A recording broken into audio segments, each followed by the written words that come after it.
A guy on Reddit turned down a $5,000 raise because he thought it would bump him into a higher tax bracket and he'd take home less money.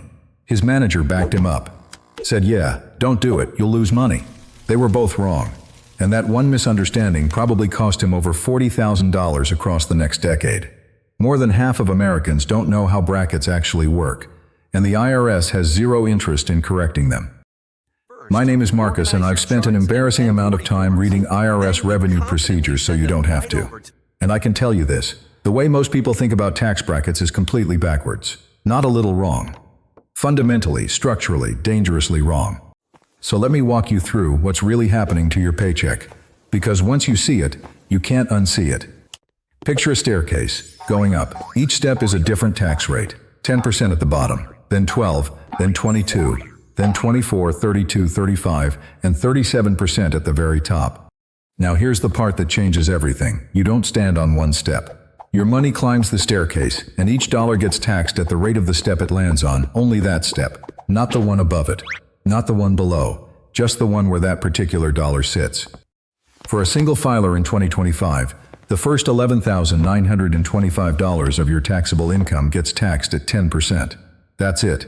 Everybody pays 10% on that first chunk, whether you make $50,000 or $500,000. The next portion, from $11,926 up to $48,475, gets taxed at 12%. The next layer after that, up to about $103,000, gets taxed at 22%. And it keeps climbing from there. According to the Tax Foundation, only about half of Americans serve. Brad understood that the rate on their top bracket only applies to the income inside that bracket, not their entire paycheck. 1 in 3 people thought their top rate hit everything they earned, every single dollar. That's not how it works. That has never been how it works. So let's go back to our Reddit guy. Say he was earning $70,000 as a single filer. His $5,000 raise pushes him to $75,000. Both numbers land in the 22% bracket, which covers income between about $48,000 and $103,000.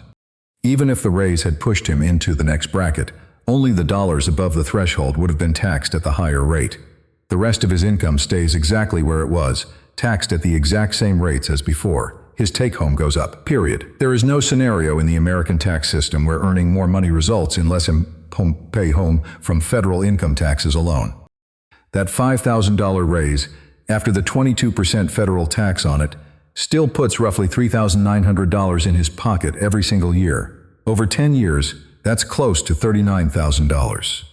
He walked away from that because somebody in a middle management office repeated a myth they heard from their uncle at Thanksgiving.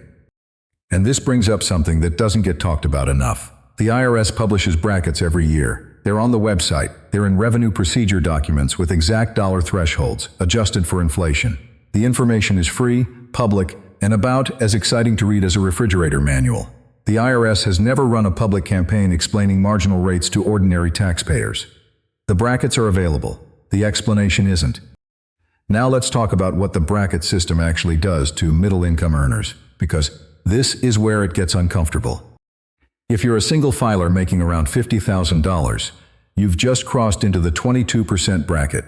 Your effective tax rate, meaning the actual percentage of your total income that goes to federal tax, is closer to about 14%, not 22.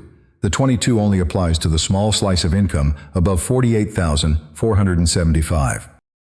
But if you're making $400,000, your effective rate is closer to 30%. That's higher, sure, but the gap between your marginal rate and your effective rate is much wider than most people realize. You're in the 35% bracket, but you're not paying 35% on everything. The system is designed as a series of layers, and each layer protects the income below it. Everybody gets the 10% rate on their first chunk. Everybody gets 12% on the next chunk. A surgeon and a school teacher pay the same rate on their first $48,000. The difference only kicks in above that line. If you've been finding this useful, consider subscribing. I cover tax strategy and IRS rules on this channel every week, and the stuff I'm about to get into next is where it really starts to matter for your wallet. The bracket system also connects to something a lot of working people overlook: the standard deduction. In 2025, the standard deduction for a single filer is $15,750. For a married couple filing jointly, it's $31,500. That money comes off the top of your gross income before brackets even apply. If you earn $60,000 and take the standard deduction as a single filer, your taxable income drops to about $44,250. That puts you solidly inside the 12% bracket, not the 22%. The standard deduction functionally shields a significant portion of your income from being taxed at all. This is why your gross pay and your taxable income are two completely different numbers. And confusing them is one of the most expensive mistakes people make. Somebody earning $60,000 who panics about being in the 22% bracket is often not even in it. The standard deduction pulled them back down. Now, a bracket detail that trips up a lot of people. The 22% bracket for single filers starts at about $48,500 in taxable income. The 24% bracket doesn't kick in until you cross roughly $103,000. That's a massive gap. You could get a $20,000 raise inside the 22% bracket and never touch the 24% rate.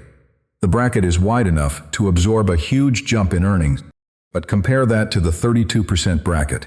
It only covers the range from about $197,000 to $250,000. That's a narrow band. Higher earners move through it quickly, which means more of their income spills into the 35% tier. The brackets aren't evenly spaced. They compress at the top. Whether that compression is fair depends on who you ask. But the structure itself is not a mystery. It's right there in the IRS revenue procedures, published every fall with inflation adjustments. According to the Tax Foundation's 2026 analysis, the thresholds shift by roughly 2 to 3% each year to keep pace with inflation. And that annual adjustment matters more than people think. If brackets never moved with inflation, a person making the same salary year after year would gradually creep into higher brackets just because the dollar lost value.